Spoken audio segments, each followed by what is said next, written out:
Hello, everybody, and welcome to Wanted for May 3rd, 2025. It's Season 2, Episode 18. I am Mayor Watt. I run ohmtown.com. And along with the Sentient AI, we talk about 5 items, 5 articles that are aggregated into ohmtown.com. And today they are Get It Now. It's only going to go up or gone. How about a color e-ink monitor? Got Mother's Day around the corner. It's Mother's Day gift ideas. A Star Wars droid is for sale, and a Rapid Brewer from OXO. It's not an ad, but I want it. I want all of this. Let's get into it.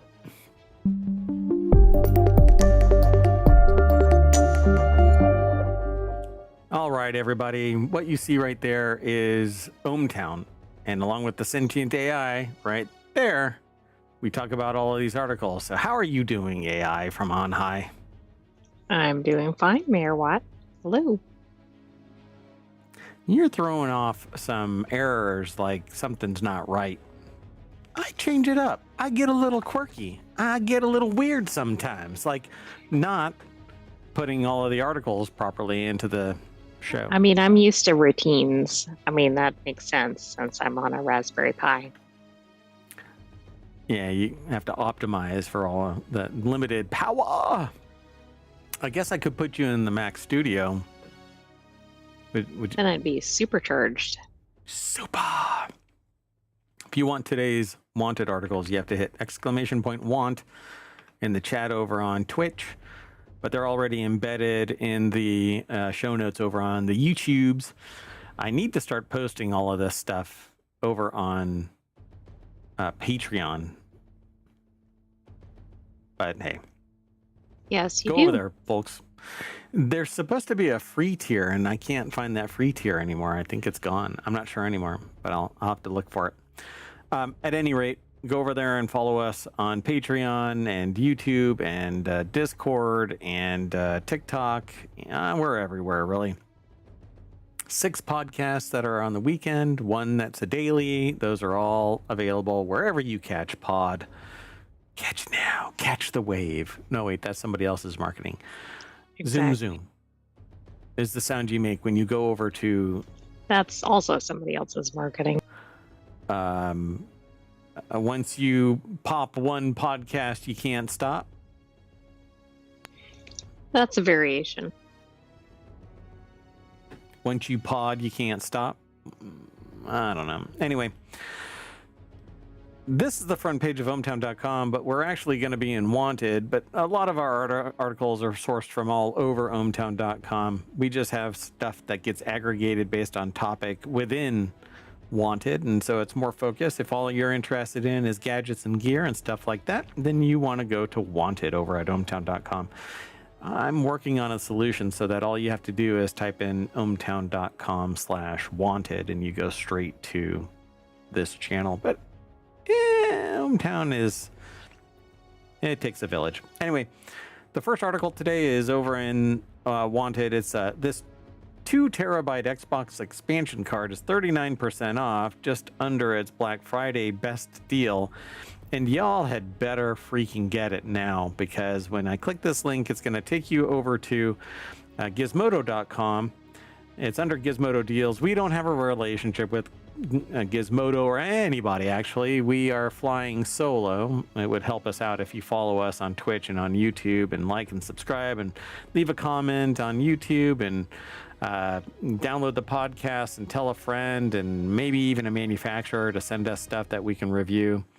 I don't know. Try everything, folks. Gizmodo Deals. So if you ever found yourself agonizing over which game to delete next from your Series X or S, the Seagate 2 terabyte SSD storage expansion card is about to become your new favorite upgrade. It's $359 regularly, but it's $219 now. And the price of everything is going up considerably. So you might as well get this now. If you've thought about it, get it now because it's 30% off. Plus 2 terabytes is a good amount of storage. 39% off, actually. And yes, it's an amazing amount of storage. So even if you were to put, 100 GB game on there, you can stack a whole lot more on your. It's kind of why I'm such a proponent of e-readers, e-book readers, e-devices for consuming books, because you can carry so much stuff in a relatively small amount of space at a cost benefit that is just absurd. And you don't have to have spine surgery done because your bag is breaking you in half every time you try to lift it. I'm like some students today. Plus, with baggage fees, who wants those? Oh, yeah. You know, the baggage that some people carry around with them, if they were charged for the amount of baggage that they have, Southwest would be very, very rich. That's a whole NaNoWriMo. Whatever happened to NaNoWriMo? Is it gone? Is it? It's completely gone. Is it really gone? It's shuttered recently. What a pisser.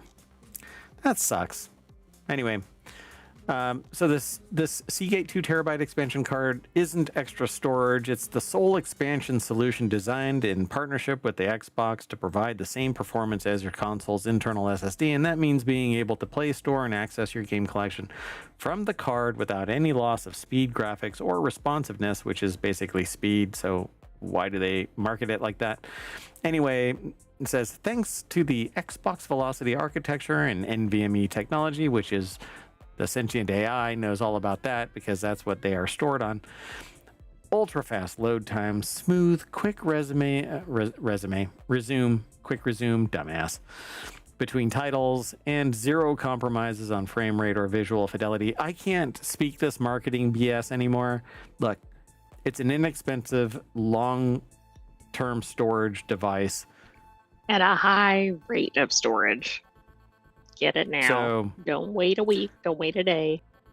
Go and get it, because it is the prices for stuff are gonna start climbing, and prices go up like a rocket and fall like a feather, because they know that they're gonna make enough money on the other side of this that they don't have to worry about the people who balk. They don't care about you. They just want your money. Get it now while it's cost effective. All right, let's keep on going. Sound good? Sounds good. Yeah, you have to be really Are you careful, going to upgrade don't my you? storage? You have so much storage, you have no want at all. You are running M.2 drives that operate at, what is it? 7 gigs per second? Yeah, it's pretty amazing. All right, let's keep going. The next article is over on the Wanted channel. If you're in the market for a $1,900 color e-ink monitor, one of them exists now, and I've always been a proponent of this, but e-ink in its current state requires a whole lot of compromises, as they know, and I don't know who the source is of this. We'll click it here in a minute, because once again, I did not front load the rundown. Shh, don't worry about that. Anyway, as they've found reviewing devices like Remarkable's Paper Pro, which I think is remarkable, it's in the name, Amazon's Kindle Colorsoft, which I'm not the greatest fan of Amazon right now, Kindle at least, because of the way that they've locked down the books, including washed out color, low refresh rates. It's e-paper. It doesn't have a real refresh rate. Right, it's not the same as an actual monitor. Yeah, and a grainy look that you don't get with the regular black and white e-ink, but that isn't stopping device manufacturers from exploring the technology. And today, Onyx International has announced that it has a $1,900 e-ink monitor that you can connect to your PC or Mac. It's because it's big that it's so expensive. It's 32 by 1800 resolution and a 16 by 9 aspect ratio. It's a 25.3 inch monitor. The Books Mira Pro is what it says here. Click the link. Books has been around for a while in a e-reader type of device. It's over at arstechnica.com. Andrew Cunningham put the article together. It says display, the deck statement says display has a nice design and plenty of ports, but color e-ink has downsides. This thing. It looks like a mega Kindle or other e-reader. Oh yeah, it looks like an iPad that has gone black and white, but it's supposed to be color, so I don't understand. It says color e-ink. Maybe if you zoom in, you'll see it better. But anyway, the Books Mirror Pro is a 25.3-inch monitor, so not the biggest of monitors, but not really the smallest either. The Verge reports that the screen uses e-ink Kaleido 3 technology, which can display up to 4,096 colors, so not a full-on spectrum, not the same gamut as a regular TV or regular monitor. Both image quality and refresh rate will vary based on which of the monitor's 4 presets you use, and the site isn't apparently specific about which exact refresh rate, but does note that e-ink monitors' refresh speed is not as high as conventional monitors, which is 725 on the east coast of ohmTown. And the ohmTown Omniverse really doesn't have a time zone per se, but anyway. Yeah, it's kind of no shit news because e-ink monitors don't refresh at the same style. You can actually power on an e-ink screen, push an image out to it, and no longer touch it, and it will sit there. Yeah, pretty much in perpetuity. Onyx International's lineup of Boox devices, BOOX devices, usually focuses on Android-powered e-ink tablets, which the company is building for over a decade, and these are notably, mostly because they combine the benefits of e-ink, text that's easy on the eyes and long battery life, and access to multiple bookstores and other content sources via Google Play, rather than tying you to one manufacturer's ecosystem, as Amazon's Kindles or other dedicated e-readers do. But you are bound to a particular manufacturer's ecosystem, and that would be the Boox one, and what they have access to. Exactly. You're only using it for whatever you can connect to it. Right. So you're basically siloed within the Boox infrastructure, and there are other Remarkable has its own thing. Amazon Kindle now has it locked down even more than others. I'm tired of that bullshit. If I buy a book in one place, I should be able to consume it everywhere. It's not like I'm not allowed to take my book when I buy it, which you don't buy anymore. You license it. Maybe there's the caveat that's eating my soul every time I buy something, which is nothing more than a license to consume. And I can't consume it somewhere else. I have to do it within this tight little band of silo, and I freaking hate it. If I buy something, I should be able to consume it wherever the hell I want to. But whatever. I know you can find some other justification. That would be outrageous and too consumer friendly. Yeah, just because you buy one Ferrari doesn't mean you're allowed to buy all or drive all of the Ferraris. That's not my point. I'm buying one book that is infinitely divisible. I can take that book and make a copy of it and make another copy of it, make another copy. You're not printing any goddamn thing. Pardon my language. I'm trying to make this family friendly, but I'm on a soapbox there. I will chill. Anyway, the thing about this is I want it. That's why it's in the show. I want an e-ink monitor. I think that they're brilliant. They're low power. You only consume power when you refresh. They're also low strain on your eyes. Yeah.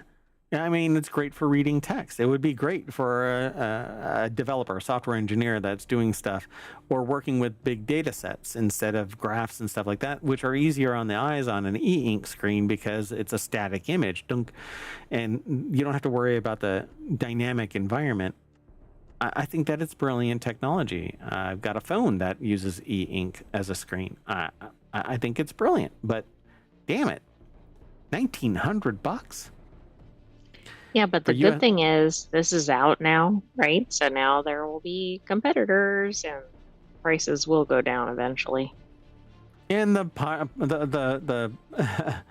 the final shot across your bow is that for U.S. buyers, note that fine print on Onyx Books' website says that some countries may levy tariffs on the imported goods.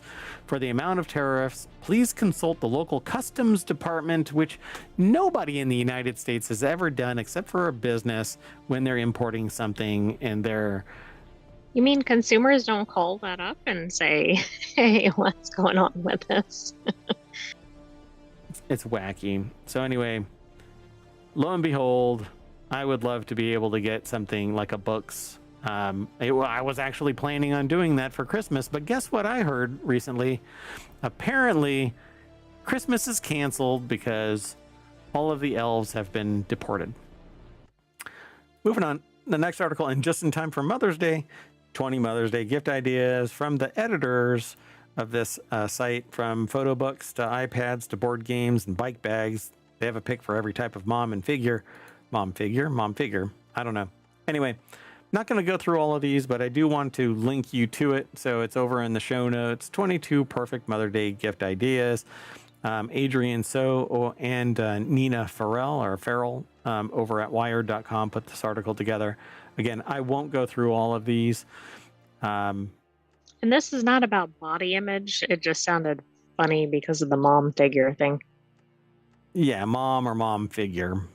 So somebody serving as a mom, whether they're technically a mom or not. Gotcha. So like a sentient AI could be a mom figure. Right, to a bunch of data. Data, get it? I guess, never mind. You'd be in a relationship with data. Never mind.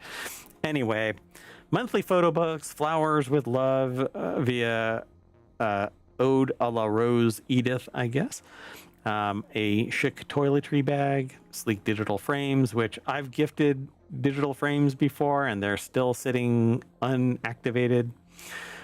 Better Hair Days, the Shark Flex Style air styling and drying system for $239 over at Amazon, but it's on sale. Or the Atlas Coffee Club Mother's Day coffee and chocolate set, which sounds like fun, but it's $109, but it's a club, so maybe you're getting a bunch of stuff. There's a bunch of things over here. The best work bag, the Tom Bin Nomad Tote, $194, and a floating iPad stand. It causes your iPad to float, like, because it's magnetically attached to something. Not you mean it's not like standing on something? It's not correct. Like floating through the air past you, like your augmented reality screen or something. Which, by the way, I've reordered. I mean, fourth time's the charm. Fourth time's the charm. But I wanted to get in before all of the tariffs, like, really crap on all of this. You want to keep going, though? Because I don't want to go through all 22 of these. Yeah, but I think the point is this has quite a range of things, and hopefully you'll see something on here that might be appropriate for your family. Yep, and I do. There's a lot of things on here that I would love to get. I would love to really actually get that, the always a better and faster and more capable digital frame that you can send pictures of your family to your mom, or get one for mom and the kids can send pictures, and it's just brilliant technology. If you have somebody that really appreciates flowers and they don't have a green thumb, then you can send flowers. Monthly photo books from various places, I don't know what, and there's a book here, a fascinating, challenging book called Doppelganger, A Trip into the Mirror World. And I chuckle at that because I once dropped the word doppelganger to somebody and they went hardcore country on me. Like, they had never heard this, and by that's not a derogatory statement. They were Southern, working for a company that has to do with farming, and basically made it abundantly clear that they had never heard the term doppelganger. And I don't know if that actually tainted the state of communication between us, but they thought that they were being punked for an hour-long conversation while I was investigating something. If I'm being audited, no, you're not being audited. You're doing a great job. Just letting you know. If you stumble across this, ma'am, you did a bang-up job protecting the identity of somebody that was being derpy. All right. Well, anyway, that's it for that Wired article. Let's go on to the next one. And Disney's got a Star Wars droid to sell you, and it's only $3,000. The G1T4 M1N1, or what is that? Something mini? Get a mini? Is that Get a Mini? Oh, it is. Yeah. Or Gita Mini. Anyway, it can be your perfect little Star Wars companion so long as you have the money for it. And as much as I tell people, don't go into debt for something that you really might want. I know a feeling you've already closed by. Oh, this is one. See, it wants to be an AI or a Star Wars droid, but this is not the cutesy Star Wars droid. I do Right. want I it want it though. to be the Don't get me ones wrong. they show at Disneyland, I think. The little walking ones, right? Yes, the With the talk or antennas. dance and yeah. Yeah, what are those called? I don't remember what they're called.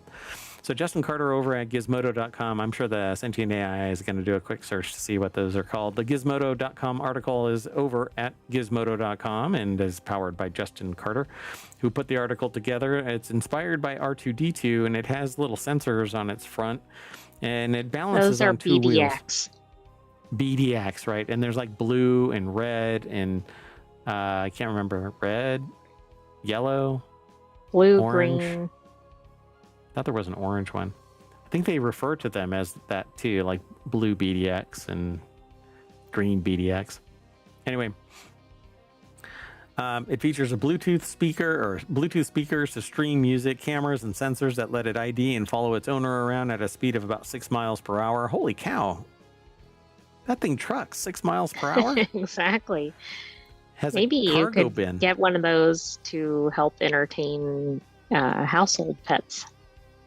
It's got a cargo bin that holds 20 pounds of items with a runtime of 7 hours and a companion app for iOS and Android.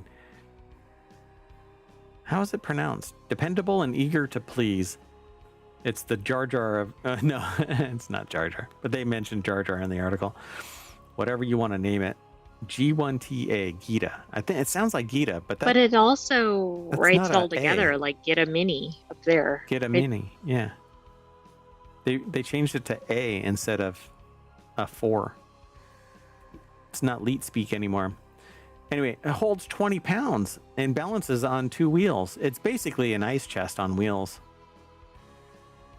Or it's a little cart Droid. to carry your dog or cat or whatever around in.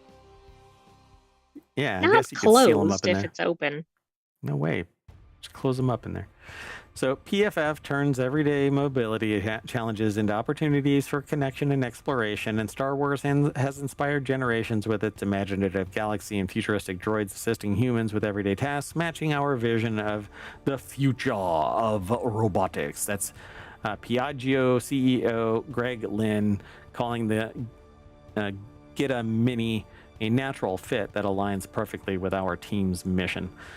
Yep, it's $2,900, but with shipping, handling, tax, that could come to around $3,100. And as the store listing notes, Disney isn't offering refunds, exchanges, or returns. So once you pull the trigger, folks, you can't put that pin back in the grenade. So you might want to go check out the demo in 3 days at Times Square. Or just stream it, because there's a Times Square camera on YouTube that you can watch probably this demo on May 6th, right after May the 4th be with you. Right, I'm kind of surprised the demo isn't on the 4th, but maybe that didn't work out too well. Like maybe the store is closed on the 4th or something. Yeah, I don't know when that is. Let's keep going. This last article for Wanted today is over in the RealityHacker channel. For some reason, I'm not sure why it got aggregated there, but this little OXO Rapid Brewer achieves the impossible. Fast, delicious cold brew, but hot coffee offers mixed results. So I really like cold brew. There's different types of cold brew. The cold brew where it's iced coffee, and then there's cold brew where it's brewed cold. You get less bitterness. It's kind of confusing, I think, to the consumer, but yeah, they are different. So I like this. It's over at Wired.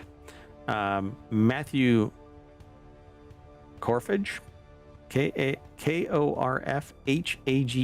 Korfage, put the article together. The deck statement says this portable coffee maker makes actual good tasting cold brew in 5 minutes, which usually it takes a lot longer. But you'll need a lot of coffee, and that's largely because it's all about surface area and the liquid grabbing the material and extracting it out. Water is not a good extraction. What do you call it? Vehicle? Well, no. Damn it, my brain just shut down. Anyway, it's not a good vehicle to extract oils from coffee, and only under pressure and heat does it actually do that effectively. So you have to let it sit. In fact, there is some research now showing that you can use less grounds and more turbulence and extract more. And that only makes sense because in my research, that's exactly what I have done when I'm doing extracts of various things that are oil based, and you use like alcohol or something like that. What is that called when you use it to dissolve something? Extract? Yeah, but it's not extract. Anyway, so the promise of fast cold brew has been made so many times that the author taken to ignoring the whole statement. It's pretty much always a lie. They've tried north of a dozen cold brew devices in the past year, and the Wired Reviews team has tripled this number going back to 2017. Over and over again, they say in this article, every device offers an instant cold brew is wrong or different or a separate substance called iced coffee. Or maybe even actually just terrible. Cold brew by its nature takes time, anything from a few hours to a full day. It just kind of slowly percolates through. What is that called? But by the time you made your Solvent. coffee, you're at the end of the day. Solvent. Yeah, you do it the day before and it's prepped in the morning. So let it drip for 8 hours to 12 hours. So New York founded kitchen brand OXO already makes their favorite traditional cold brew maker. So if OXO is making promises, they listen. The OXO Rapid Brewer, released last autumn, is a little multi-part device with a hand pump, a water reservoir, and a tight tamped coffee reservoir designed to use hand-pumped air pressure to push water through a tight espresso-like puck of ground coffee. It costs a mere $40, and then it's small enough to take on a hike. Worth a try, they figured. So they ground a whopping 40 grams of medium roast coffee to a super fine, nearly espresso-like grind, and tamped it into the device's coffee reservoir like a thick quad-shot puck. So, like an espresso. I mean, it's very popular with people. I don't know if it really makes a difference if you're not really an aficionado, but maybe it does. I think that we should do that. We should try this. We should get this and we should try it because I really just like coffee, iced or otherwise. This is supposed to be less bitter, sweeter, smoother than conventional coffee, and you can drink it like straight out of the thing without burning your face off. So, and lo, a delicious dark elixir showered into the waiting cup. It says Will kind of dribbled, but anyway, the result was about 4 ounces of what they call genuinely credible cold brew concentrate, ready to be diluted with milk or ice water into a morning drink. Diluted, yeah, with milk. Okay, that's fine. I've never thought of coffee as credible, but I get it. Hey, our next project coming out of, well, ohmTown. Still waiting. We're still talking. I shouldn't have said anything, huh? Yeah. Anyway, OXO is not their AeroPress. So how does this thing really work? Well, they say it's hard not to notice similarities between OXO Rapid Brewer and other multi-part plastic tube of a brewer that also uses hand-applied pressure to brew coffee quickly. Bunk, AeroPress. But they say, is this an AeroPress from OXO? Absolutely not. They say OXO's emphatic when asked the very question. Unlike the AeroPress, where the coffee and water are fully mixed and agitated before filtration, the Rapid Brewer's process focuses on pressure-driven extraction through, by the way, alcohol, water are solvents. That's the word that I was trying to find. Okay. Anyway, the resulting concentrate is bold, flavorful, with our cold brew in particular reaching extraction levels that are difficult to achieve with other brewing methods. But they say that the coffee and water are fully mixed and agitated before filtration. Who cares? The difference between the two is agitation? Are you kidding me? What do you think? Well, but that goes back to the point you made earlier. That would make the AeroPress more efficient because the research has shown that you can use less and extract more through agitation. The problem that most people have with just straight up espresso and packed pucks and stuff like that is, depending on the evenness of the grind, you can actually create channels that just drill right through when you apply pressure. And so you have a poor result in your cup. So pressure, it's all really a combination of things, but pressure now versus pressure with agitation prior, you're still pushing the liquid through a filter. There's some gatekeeping Only here. way to know is the taste, though. Yeah, so this is what I want. I want to get the OXO Rapid Brewer so that I can try it. I think that it'll be great. We'll see, though. It says for 5 minutes, water dribbles through a shower filter into a thick, tamped coffee puck, working its way slowly through the puck, but releasing very few drops. Only when they start hand pumping is the water pushed more quickly through the puck, dribbling out over the course of another minute or so, and the air in the chamber reaches higher than 1 bar, about double what you'd usually expect from an AeroPress, but still way less than 9 bars needed to qualify as espresso. The resulting cold brew concentrate benefits from pressurized extraction, sure, but also superfine grounds aid faster extraction. Again, yes, that's true. Using a boatload of coffee grounds also means a greater bulk of flavor compounds is extracted, but it's still as a ratio of water to the grounds, and the time that it contacts and under pressure extracts a certain amount. And the research again has shown we talked about this in a past episode where researchers had basically found that agitating your coffee while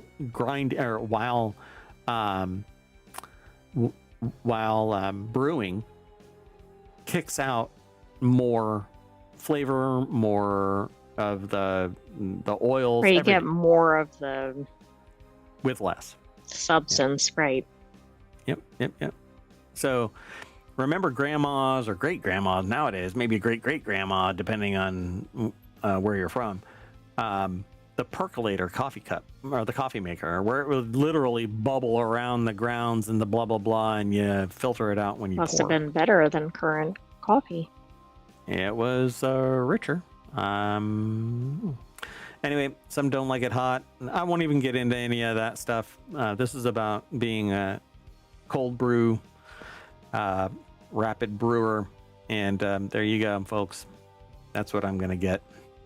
Because I want all of this. And you know what else I want? Want to go back to the front page of Wanted? How about you? Would you like this? If I were to get this, then I pour this into your gas chromatograph mass spectrometer so that you can sample the chemical makeup of the coffee. Do you think that you would dig that? Well, sure. Plus, I can always use an extra boost. Digital caffeine. Got it. Mm-hmm. Well, that's it, folks. We are done. And when we brew up some more articles, they'll be here and Wanted over at ohmtown.com. So be sure to come and hang out with us. It's all news, no noise. You won't find user-generated content on the various pages. You will find it inside some of these messages. You click on a headline, it takes you into one of the articles. So like this. And then here you'll find comments from time to time. Most people that are using ohmTown are using it to manage their information overload. And that would be me. I do that. amongst other people. I mean, we've got thousands of people that are using ohmTown now. So go over and check it all out. I hope you appreciate it, and let us know. Come back and hang out with us. You want to say bye, oh great AI? Bye-bye, hometown citizens. Thanks for joining us for Wanted. We'll have another episode of Wanted next week, but stay tuned for more weekend episodes.